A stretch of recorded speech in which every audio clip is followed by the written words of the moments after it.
चलो आ जाओ, स्टार्ट करते हैं।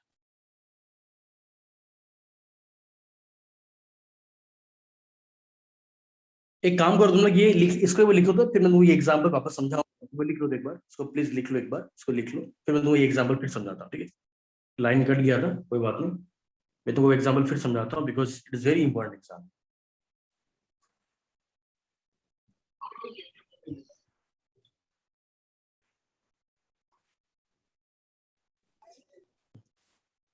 एक बार प्लीज एग्जाम्पल को, ये एग्जाम्पल जो मैंने पढ़ाया था उसको लिखो, फिर मैं तुमको ये एग्जाम्पल दोबारा समझाऊंगा ताकि it will be more clear for you, ठीक है?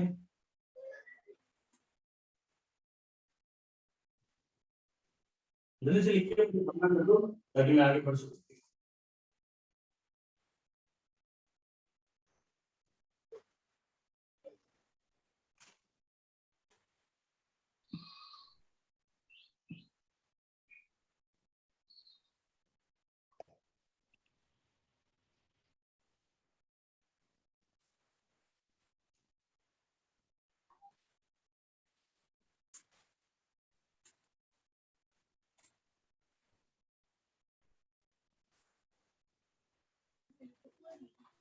लिखिए सबने पहला एग्जाम्पल। हाँ सर, लिख लिया सर। तो मैं सेकंड पे जाऊं, ठीक है? तो मैं स्टार्ट करता हूँ सेकंड वाले पे, ठीक है? ये सेकंड को वापस समझाता हूँ ताकि तुम लोग को माइंड पे कोई डाउट रहना नहीं चाहिए, ठीक है? It's very very important. Sir ये कैसे हुआ, देखो। तो मैं तुमको समझाता हूँ सेकंड वाला एग्जाम्पल ताकि तुम्हारा माइंड खुल के निकले बाहर। क्या देखो, हम लोग के यहाँ पे मैंने बताया कि हमारे पास 3D यहाँ पे 1 है और यहाँ पे 3D मैंने लिया था 2। अब यहाँ पे सारा क्वांटम नंबर कैसे इनका अलग होगा, तो लेट्स चेक इट कैसे अलग हो सकता है। यहाँ पे n का वैल्यू क्या होगा बेटा, 3 होगा। यहाँ पे भी n का वैल्यू क्या होगा, 3 होगा। l का वैल्यू यहाँ पे क्या होगा, 2 होगा।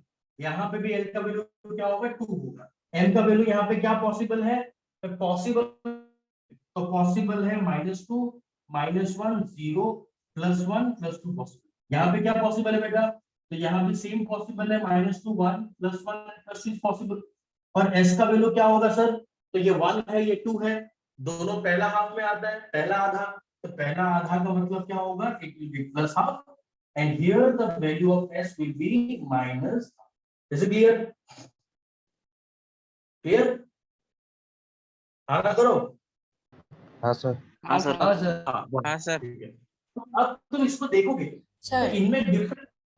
हाँ सर डी का सर एस का वैल्यू तो -हाफ लिखा है अपने, +हाफ होगा सर। सॉरी एकदम वेरी गुड। प्लस मैंने बोला प्लस ऑफ, सॉरी लिख दिया एकदम से मैं। अब तुमको ये लग रहा होगा कि सर ये देख के तो हमको डिफरेंस नजर ही नहीं आ रहा है, सब कुछ सेम है, तो कैसे पॉली ने बोल दिया कि it will have unique quantum number? तो पॉली का बोलने का मतलब को मैं तुमको यहाँ समझाता, तो देखना। हमने जब बोला कि डी के पास पहला इलेक्ट्रॉन है, तो हमको ये देखना पड़ेगा कि m का एग्जैक्ट वैल्यू क्या होगा। तो मैं तुमको यहाँ पे m के लिए बॉक्स बना के दिखाता हूँ, ठीक है? देखो d है तो d का मतलब 5 बॉक्स होगा, ये पहला, ये दूसरा, ये तीसरा, ये चौथा, ये पांचवा। अब मुझे तुम ये बताओ तो कि अगर मुझे पहला इलेक्ट्रॉन को डालना है तो कहाँ पे डालोगे, यहाँ पे, यहाँ पे, यहाँ पे, कहाँ डालोगे बताओ? पहले वाला यहाँ डालोगे, पहला बॉक्स डालोगे, बहुत अच्छा। 1 बोला है तो पहला बॉक्स, तो मैंने इसको डाल दिया पहला बॉक्स। अब मुझे पता है कि पहला बॉक्स का जो वैल्यू होता है या तो वो प्लस माइनस क्या होगा, 2 के बराबर होगा।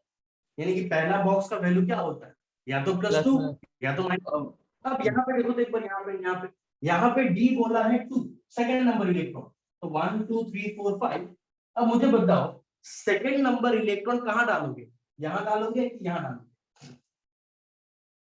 सेकंड में सेकंड में डालोगे, यहाँ पे ये दूसरा सेकंड डालोगे, दूसरा बॉक्स पे। तो मुझे क्या पता है कि पहला बॉक्स का वैल्यू होता है +-2 और दूसरा बॉक्स का वैल्यू क्या होता है +-1। +-1।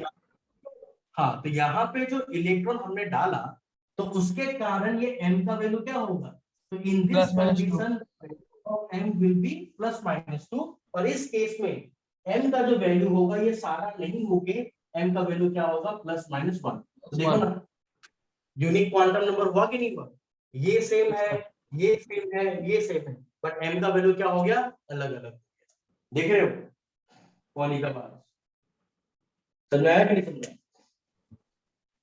हाँ सर समझ रहे हैं। अब देखो मैं तुमको ना एक्सपेरिमेंट करा और मैं तुमको ये चैलेंज भी करता हूँ कि तुम घर पे बैठ के 100, तुम घर पे बैठ के कोई भी मर्जी से 100 ऑर्बिटल देख लो, हर ऑर्बिटल में you will get the unique quantum number. ये पॉली बोल के चला गया। उसके बाद कितना साइंटिस्ट ने ट्राई किया होगा दिन रात बैठ के ये देखने का कि पॉली सही है कि गलत है, कहीं पे भी आज तक, आज कितना 100 साल होने वाला है, बट पॉली को कोई गलत प्रूफ नहीं कर सकता। ठीक है, तुम लोग करके ट्राई करो, करने का क्या पता अगला साइंटिस्ट हमारे क्लास से हो। अब यहाँ पे देखो, मान लो कि मैं इसको चेंज करता हूँ। अब तुमको ये लग रहा होगा कि सर कि क्यों ना एक काम करें कि यहाँ पे पहला बॉक्स में इलेक्ट्रॉन है, यहाँ पे सेकंड बॉक्स में इलेक्ट्रॉन। एक काम करते हैं, इसको आप थोड़ा चेंज कीजिए और ऐसा कर दो कि पहला बॉक्स में सेकंड नंबर इलेक्ट्रॉन भी आ जाए। ठीक है ना, तो चलो करते हैं। तो पहला बॉक्स में सेकंड इलेक्ट्रॉन लेके आना है, तो मुझे लिखना पड़ेगा 3d कितना 6। क्या लिखना पड़ेगा बेटा? 3d 6 लिखना पड़ेगा। लिखना पड़ेगा नहीं लिखना पड़ेगा बताओ? हाँ सर। हाँ सर। अब देखो, अब 3d6 को बताओ। तो 3d6 के लिए n का वैल्यू होगा सर 3, l का वैल्यू सर होगा 2, अब m का वैल्यू सर क्या होगा 6 बोला गया है, तो 1 2 3 4 5 और 6 सर यहाँ पे आएगा। तो अब तो सर m का वैल्यू वापस से क्या हो गया +-2 हो गया। क्या हो गया? +-2 हो गया। लेकिन हमको ये भी तो याद रखना पड़ेगा ना बेटा कि पहला वाला कंडीशन में s क्या था सीधा, तो हमने लिखा +हाफ, बट जैसे ही हम 6 का बात करेंगे ये s का वैल्यू क्या +हाफ होगा कि अब s का वैल्यू चेंज हो जाएगा? बोलो। चेंज हो जाएगा, चेंज होगा। चेंज हो जाएगा।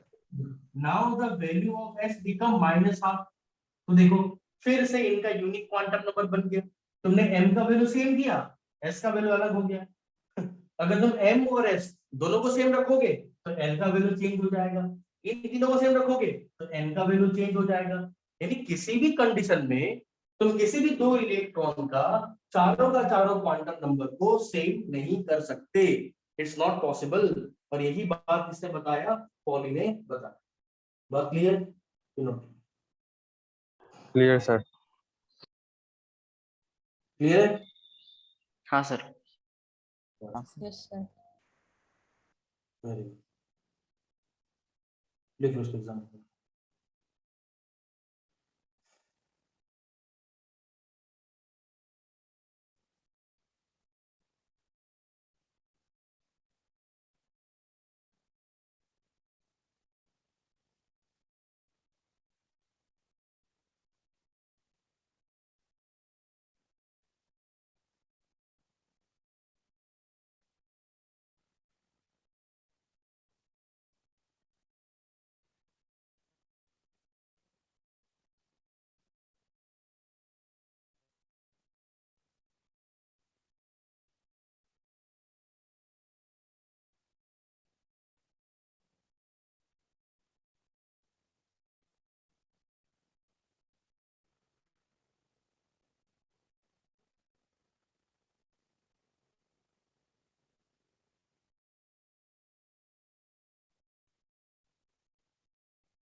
एक क्वेश्चन तुमको पूछा जाएगा, एक क्वेश्चन तुमसे ये पूछा जा सकता है कि मान लो ये हमारे पास एक ऑर्बिटल है, सर ऐसा क्या जरूरी है या सर ऐसा क्या रीजन है कि इस ऑर्बिटल के अंदर जो इलेक्ट्रॉन हम लोग डालते हैं उनको हमेशा ऑपोजिट स्पिन में होना पड़े? क्या में होना पड़ेगा बेटा? Opposite spin. ऐसा क्या जरूरी है कि इलेक्ट्रॉन को हमेशा ऑपोजिट स्पिन में होना पड़ेगा? ये क्यों होता है सर? अगर ऑपोजिट स्पिन में नहीं होगा तो क्या हो जाएगा? तो इसका रीजन समझो, क्या समझो। ये ऑर्बिटल है, ये भी एक इलेक्ट्रॉन को रिप्रेजेंट करता है और ये भी एक इलेक्ट्रॉन को ही रिप्रेजेंट करता है। तो जब भी हम क्या करेंगे, दो इलेक्ट्रॉन को सेम स्पिन में रखेंगे ना, तो सेम स्पिन में रखने से क्या होगा, इलेक्ट्रॉन के बीच में रिपल्सन बहुत ज्यादा बढ़ जाएगा। वो रिपल्सन इतना बढ़ जाएगा, अब एक बात समझो, तुमको अभी तक ये नहीं पता, आगे पढ़ाऊंगा मैं। रिपल्सन जो है ना, repulsion, this repulsion is directly proportional to होता है एनर्जी, यानी जितना ज्यादा रिपल्सन बढ़ेगा उतना ज्यादा एनर्जी क्या होगा, बढ़ेगा। और एनर्जी जो होता है it is inversely proportional to होता है स्टेबिलिटी, यानी अगर एनर्जी बढ़ेगा तो स्टेबिलिटी जो होता है वो घटेगा। यानी अगर तुमने किसी भी दो इलेक्ट्रॉन को सीधा मूव करके ऐसे और ऐसे रख दिया तो इनके बीच में क्या होगा, रिपल्सन बढ़ेगा। रिपल्सन बढ़ेगा तो क्या होगा, एनर्जी बढ़ेगा। एनर्जी बढ़ेगा तो क्या होगा, स्टेबिलिटी घटेगा। तो ये जो एटम है वो लेसर स्टेबल बन जाएगा। और हमको हमेशा ये ट्राई करना है केमिस्ट्री के अंदर कि कैसे करके, कुछ भी करके, कुछ भी दिमाग लगा के हमेशा किसी भी एटम को स्टेबिलिटी की तरफ लेके जाना है, उसको अनस्टेबिलिटी की तरफ नहीं लेके जाना। Are you getting the point? Yes, sir. Yes sir. किसी भी एटम को, हाँ वेरी, किसी भी एटम को हमारा काम होगा स्टेबल बनाना, उसको अनस्टेबल नहीं बनाना है, स्टेबल बनाना है।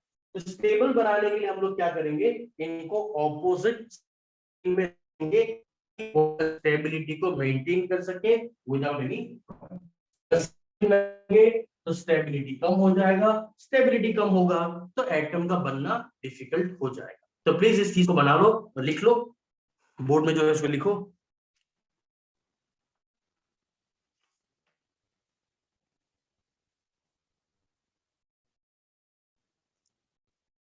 आज मैं कुछ क्वेश्चंस तुम लोग को डाल दूंगा, ठीक है, मैं भी सेंड कर दूंगा, मैडम तुम लोगों को कुछ क्वेश्चन सेंड कर देगी।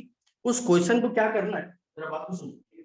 वहां पे कुछ अलग अलग क्वेश्चंस हैं, एक सिस्टमेटिक नहीं है, वो एक कहीं से काटा हुआ क्वेश्चन है। तो उन 4-5 क्वेश्चन को मैं अभी सेंड कर रहा हूँ तुम लोग ग्रुप में। तुमको ये करना है, घर पे बैठ के उनको सॉल्व करना है, और सॉल्व करने के बाद तुम लोग का जो आंसर होगा, यानी कि ए है कि बी है कि सी है, जो भी है, उसको तुमको ग्रुप में वापस सेंड करना है आज शाम को 4 बजे से पहले, ठीक है ना।